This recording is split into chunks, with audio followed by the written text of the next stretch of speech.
Morning, everyone. So I'm going to talk about Pyspeckit, which is a tool that I wrote and made public first via Subversion and then eventually via Git many years ago. Because it was public, I have contributions from many people, but the responsibility for the mistakes and all the bugs and everything is pretty much mine. Everyone else just contributed nice additional things. So here's a list of the people who have contributed on the Git repository at least, and that includes some people who contributed to package template. So I'm going to leave you with a takeaway slide first. So if you walk away with nothing else, here's what you want to know. You should definitely use testing frameworks. Those are great things. If you need a tool, there are definitely other people who also need it, so you should release your code. It's a good idea to code with colleagues, not on your own, because that helps teach you good coding practices and enforces them. And you should definitely use package template.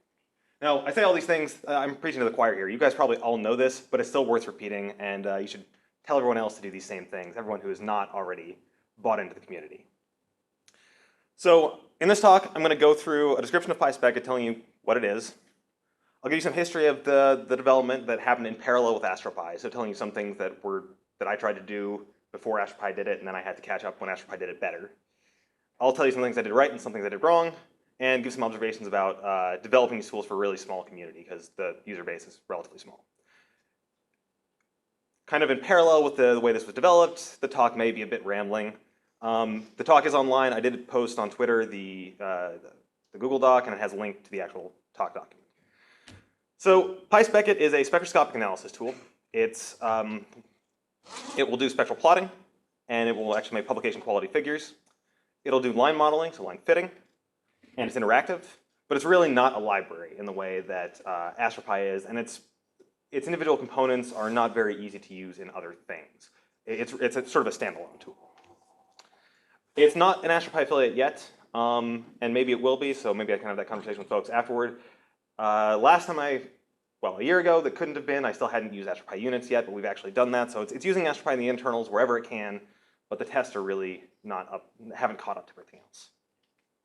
Here's a general framework of what Pyspeckit looks like. You don't need to know a ton about this. I'll talk about these things, but the important thing is there are these various components, and many of them have been replaced either with AstroPy or Radio Astro Tools components. So AstroPy or AstroPy affiliates have replaced many of the components within Pyspeckit, which is great. The user base is somewhere between 10 and 40 people that may have, that I'm aware of having used it. It's somewhere in the 10 to 20 range. And it is kind of cross-spectrum. So this is a wavelength agnostic tool. I've used it for optical, infrared, and radio data, but depending on the type of spectrograph you have, it might not work.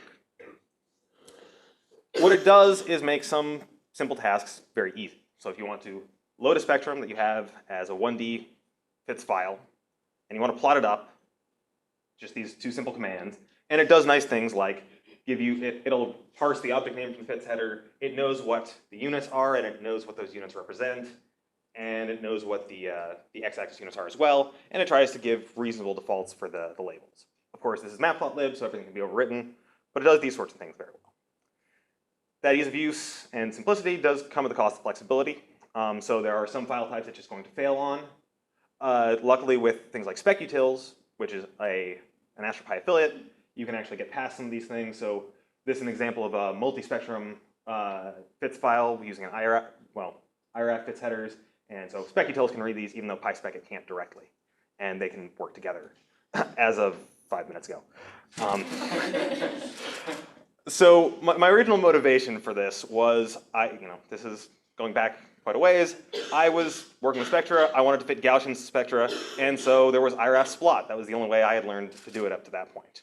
So in Splot, as shown in the top right corner there, you can interactively specify a continuum level and fit a Gaussian to a line. And that was just kind of the way I was taught as an undergrad. I think many undergrads have been taught this way. And you could do that. You'd have to then write down those little things in yellow at the bottom to get your fluxes, or maybe they would spit out to the screen sometimes, but it wasn't stored to a file, and you didn't really know what was going on there. So I wanted something that worked a little better. So Pyspeckit is then an alternative to things like Splot and some of these other tools that let you do line analysis. But I didn't know about any of these other alternatives when I started writing the code. There are some related packages in Python that are maybe worth noting. So AstroPhysics, so Eric's package, and PyModelFit were around at the same time. PyModelFit might still be doing things. It does some things better than Pyspeckit. AstroPySix has basically gone into AstroPy, as we heard yesterday. Specutils came up later. That's for file reading. And then SplatBO is actually kind of similar. So with Splat, I mentioned there's some missing features, like you can't save the parameters that you fit very easily. It's not scriptable. You can't fit anything but a Gaussian. Well, I guess you can fit a VoIP profile, but you're pretty limited in the types of models you could fit. And you couldn't use different optimizers. You just, you could use the deblender tool if you wanted multi-components, but that wasn't very obvious. Anyway, so these were features that were missing that I wanted to have access to. So I'm going to show you kind of an example of what Pyspeckit can do. So Splat kind of motivated my UI design. So if you wanted help, you'd hit question mark, just like you would in IRAF, and then it would pop up some help menu on the command line. And so everything is triggered by single character commands or clicking, which I actually don't think IRAF could do. You can click on matplotlib windows. So you get your help there. You can get a lot more help, so this big thing once you start up the fitter. This is maybe not the best way to show these help menus, but it worked. So I'm going to walk through an example of how an interactive fitting session would work. So here's a spectrum that's plotted up. And I'm going to mark off where the user might click with these things. So the first time you click, what we're going to try to do is fit a continuum, and then fit a Gaussian, or actually maybe a VoIP profile, I forget, to this line. So you click once, and then click again to select the region that you're fitting. So it selects a subset of the image to fit, highlights in green to tell you that. Then you can click again, but this time instead of clicking, you're pressing X and do it twice. And now we're excluding this middle region for fitting the continuum. And then do another button to actually do the fit. And you can see that it annotates the plot with telling you what sort of model was fit. So it's a line in this case. Okay, then you want to fit the model, so you select the region you want to fit again. Click in two places, highlight in green to tell you that you're fitting that area. Then you give it a guess by clicking somewhere around the peak, say, and another click. So these are buttons 2, which you could either press the number 2 on your keyboard or middle click with your, I think it's middle click with your mouse to do this. The button 2, of course, I had to do because there is no button 2 on a Mac keyboard. You actually have to press the number to do this. And then this is the model that you're guessing. So you've given it a peak, and you've given it a width, and it puts in that's the model it's starting from. And then if you click button 3, it does the fit, and again, it annotates it up here. All right, so that's how an interactive session works.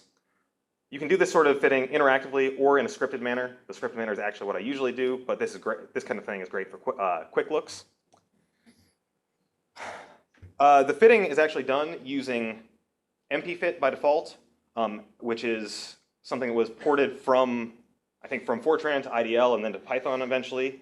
There's lmfit, which does the same sort of thing. That is actually a well-implemented Python module. You can also use PyMC and MC for optimization, where what's plugged in is that you have a Gaussian noise on each pixel that's assumed. And so you can actually use these optimizers if you want, but it's probably not necessary in most cases.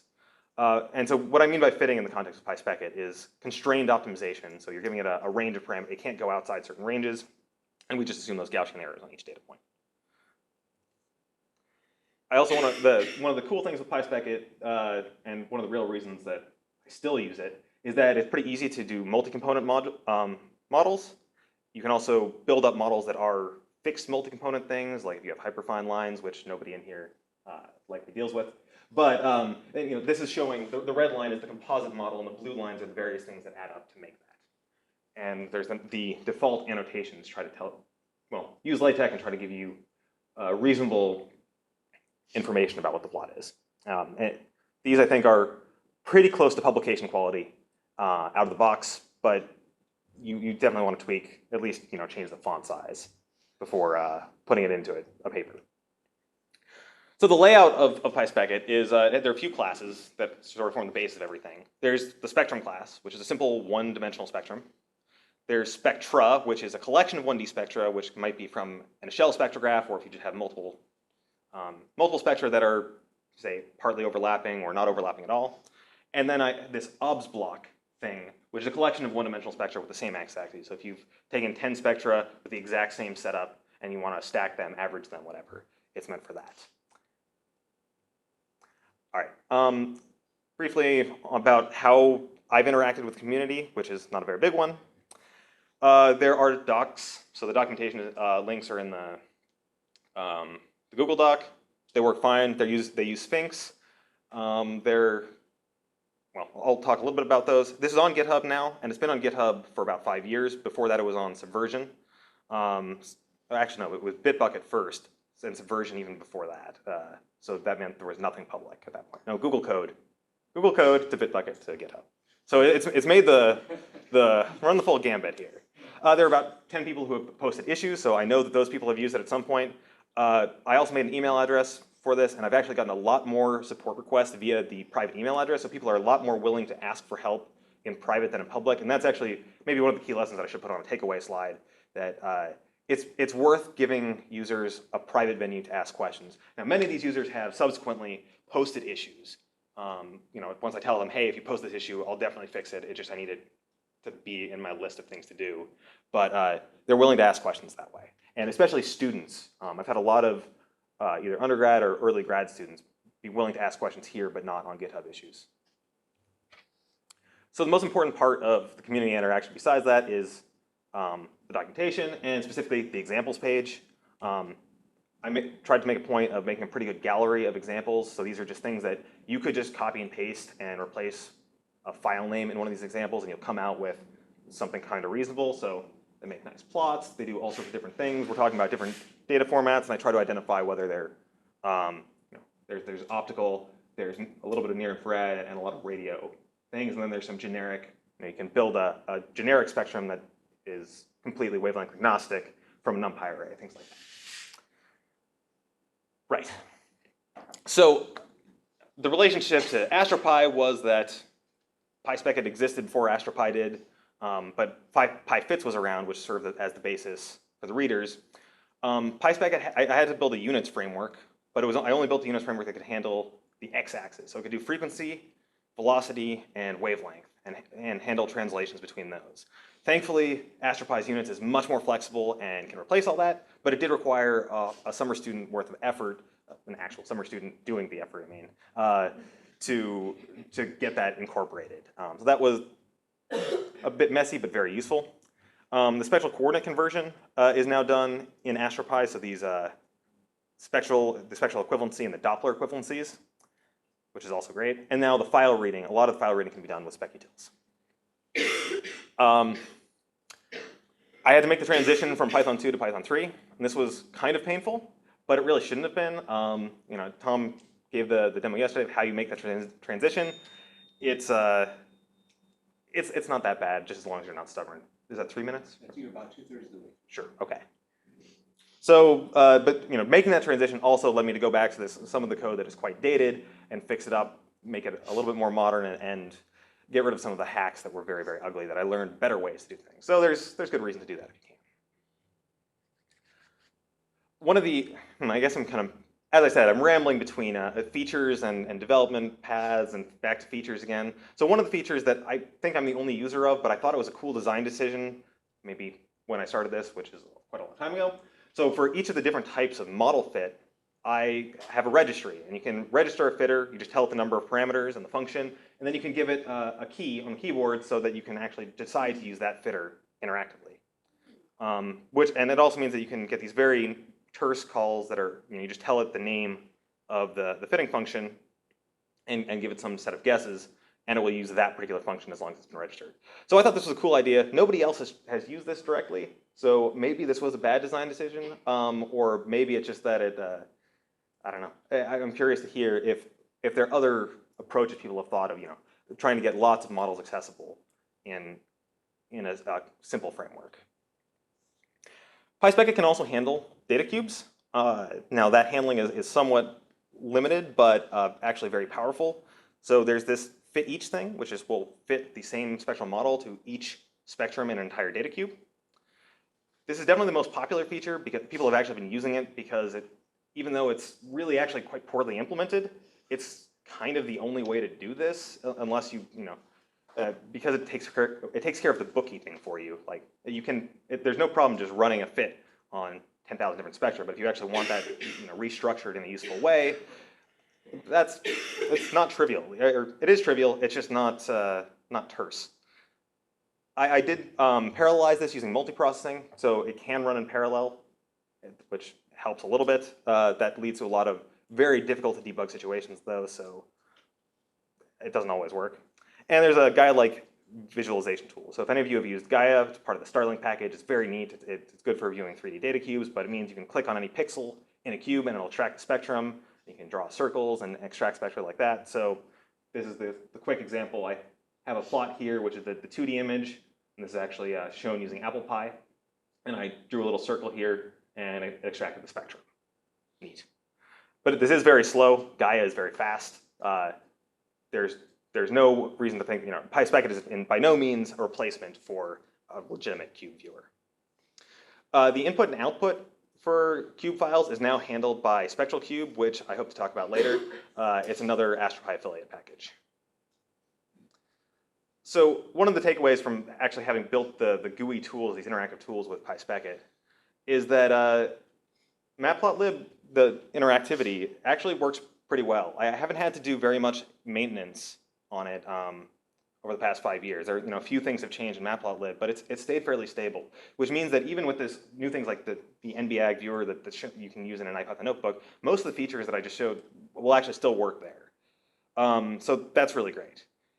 But on the other hand, it's too slow for some things. So if you actually want to do like interactive things where you want to like update a model live and use a scroll bar to drag for your model parameters, something like that, something like PyModelFit or Glue is going to be much more efficient.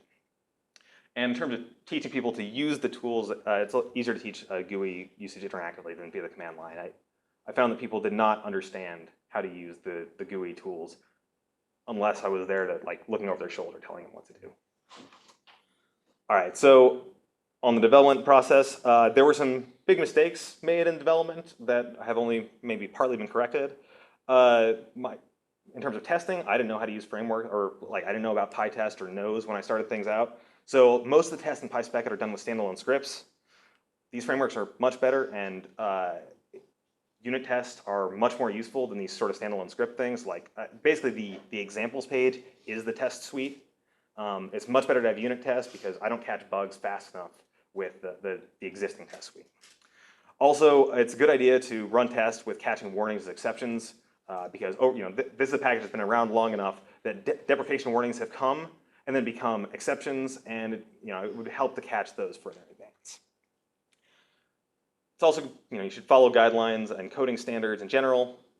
This is, again, preaching to the choir. You guys know to, well, code well, don't code poorly. That's the lesson here. There we go. There were some API choices I made early on that are very useful. They're easy, but they're kind of questionable in terms, and might not be the right choice for everybody, or in general. So you could give Spectrum, you can take a Spectrum object and give it a file name. It's just going to try to read that as a FITS file from disk or a text file. So this is kind of like table.read, but not quite as flexible. That works all right. Spectrum objects can be added and subtracted as long as they have matching x-axes. I thought this was a really cool thing because it let me stack spectra and then take their average later. But it also means that you can, I mean, it's not always a well-defined operation to subtract a spectrum for another one. So maybe this shouldn't have been allowed. And then spectrum objects are mutable. You can actually change the data. You can modify things in place. And that can lead to a lot of problems if you're not careful. It hasn't bitten me too much yet, but it's something that I think might not have been the right choice. So wrapping up, for future changes, I hope to incorporate AstroPi modeling to just give a whole new suite of models as just to fit directly here. I hope it can actually have velocity frame conversion, because that's something I've wanted for a long time. It might be implemented this summer. I'm not entirely sure. I think that's in the plan. So this is converting from these between various reference frames. I would love for Pyspeckit to interact with Glue, so I hope to talk to Tom about that a little bit more, and then get affiliated status. Then I'll leave you with the slide that I started off with, and I'm ready for questions.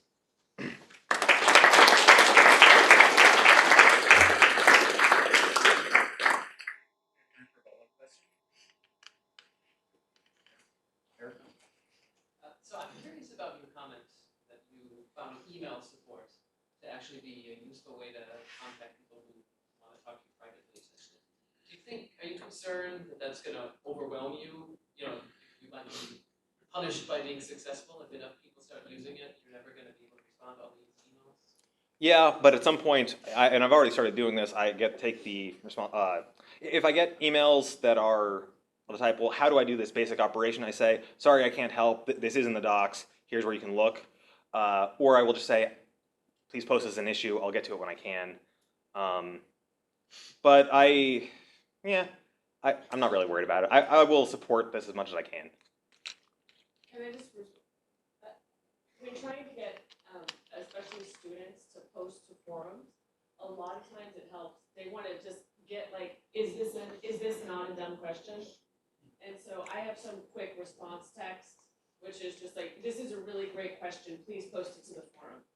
And that seems to work well. I should add that the Pyspeckit Gmail address, it originally did direct to more than one person. Since then, it's become just one person. But ideally, I was hoping that I would build a community on this. Didn't really work out that way, but that's a different lesson. Another low-impact way of attracting questions from people who don't want to host a public fora are IRC or a Twitter chat room. A publicly available chat room is great for that. People feel much more comfortable talking in a chat room for some reason, even if it's public, than on a mailing list. That is definitely true, but on the other hand, I do actually have a Pyspeckit IRC channel, and I sit in the Gitter, and nobody's ever come. It is advertised in places, but like YT works on that because it has an active community, and there's a bit of a chicken and egg problem there. I don't know how to get past that particular issue. Okay, let's thank our speaker once again.